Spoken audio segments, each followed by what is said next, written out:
Bismillahirrahmanirrahim. Assalamualaikum warahmatullahi wabarakatuh. Kepada Bapak dosen yang saya hormati, kepada teman-teman yang saya sayangi, perkenalkanlah kami dari kelompok 1 yang beranggotakan Muhammad Fatahillah, Sari Murni, Habibatul Mukmainah, serta saya sendiri, Yuwana Francisca Absari. Di sini kami akan mempresentasikan hasil diskusi dari kelompok kami dengan judul Filsafat Ilmu. Ruang lingkup filsafat ilmu. Ruang lingkup adalah ilmu yang membatasi lingkup pada batasan pengalaman manusia. Hal ini disebabkan metode yang digunakan dalam menyusun kebenaran secara empiris.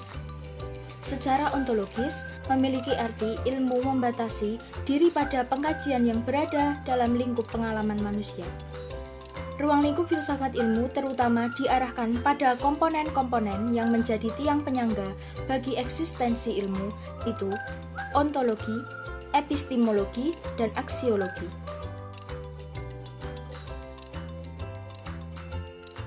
Komponen atau cabang ilmu filsafat. 1. Ontologi. Ontologi secara bahasa Yunani terdiri dari dua kata on yang berarti being dan logos yang berarti logik. Jadi, ontologi merupakan teori tentang keberadaan sebagai keberadaan. Menurut istilah, ontologi adalah ilmu yang membahas tentang hakikat yang ada, berbentuk jasmani atau konkret, maupun rohani atau abstrak. Ontologi merupakan pembahasan dalam rangka untuk mencari atau mendapatkan hakikat sesuatu. Sering orang pertanyakan kembali, sesuatu apa atau sesuatu yang manakah? Yaitu sesuatu apa saja, baik berbentuk benda materi atau non-materi, atau sering disebut dengan istilah abstrak, hingga kemudian kita mendapatkan hakikat dari sesuatu tersebut. Kedua, epistemologi.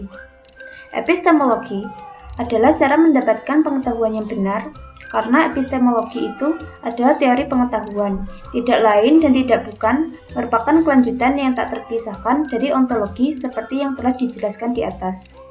Epistemologi atau teori pengetahuan dari sesuatu yang berurusan dengan hakikat dan lingkungan pengetahuan, pengandaian-pengandaian, dasar-dasar, dan pertanggungjawaban tentang pengetahuan yang dimilikinya. Ketiga yaitu aksiologi. Secara bahasa, aksiologi berasal dari perkataan aksios, bahasa Yunani, yang berarti nilai, dan kata logos yang berarti teori. Aksiologi dapat diartikan sebagai teori nilai yang berkaitan dengan kegunaan dari pengetahuan yang diperoleh.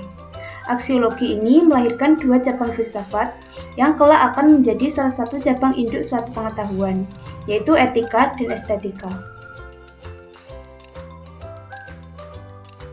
Nama saya Sari Murni, saya akan melanjutkan materi berikutnya yaitu ilmu sebagai kajian objek filsafat.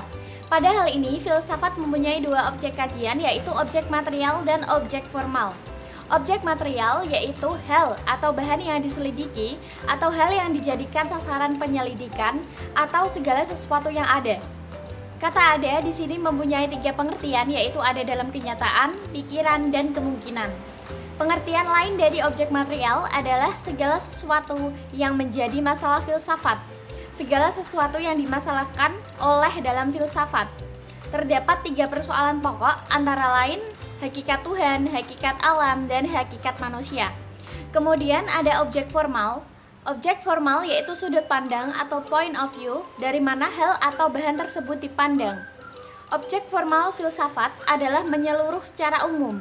Menyeluruh di sini berarti bahwa filsafat dalam memandangnya dapat mencapai hakikat atau mendalam, atau tidak ada satupun yang berada di luar jangkauan pembahasan filsafat. Objek formal adalah metode untuk memahami objek material, seperti pendekatan induktif dan deduktif. Pengertian lain yaitu menyebutkan bahwa objek formal filsafat adalah usaha mencari keterangan secara radikal atau sedalam-dalamnya sampai ke akar-akarnya tentang objek materi filsafat. Bismillahirrahmanirrahim.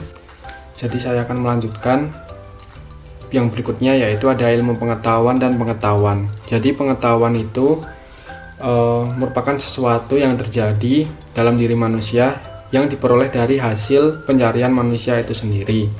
Kemudian ilmu pengetahuan ilmu pengetahuan merupakan sesuatu yang dipelajari sehingga manusia itu memperoleh pengetahuan untuk mengetahui dan membuktikan suatu kebenaran itu sendiri. Dengan diketahuinya kebenaran itu, manusia dapat menyimpulkan hal-hal yang selama ini masih menjadi misteri dan sulit diungkapkan menjadi lebih mudah diungkapkan. Nah, berikutnya yaitu dasar-dasar pengetahuan. Dasar-dasar pengetahuan itu merupakan suatu proses berpikir di mana hal itu dilakukan untuk memperoleh pengetahuan tentang suatu kebenaran. Karena manusia merupakan makhluk yang senang berpikir, hasil dari pemikirannya itu dilakukan dalam bentuk sikap dan tindakan yang bersumber dari pengetahuan yang diketahuinya. Penalaran memiliki ciri-ciri sebagai berikut, yaitu sarana berpikir logis, melihat sesuatu dari sudut pandang suatu analisis, dan kerangka-kerangka berpikir ilmiah, sehingga dapat disimpulkan bahwa penalaran itu merupakan suatu proses berpikir di mana proses-proses yang akan menghasilkan sesuatu untuk membuktikan kebenaran. Nah, struktur ilmu pengetahuan.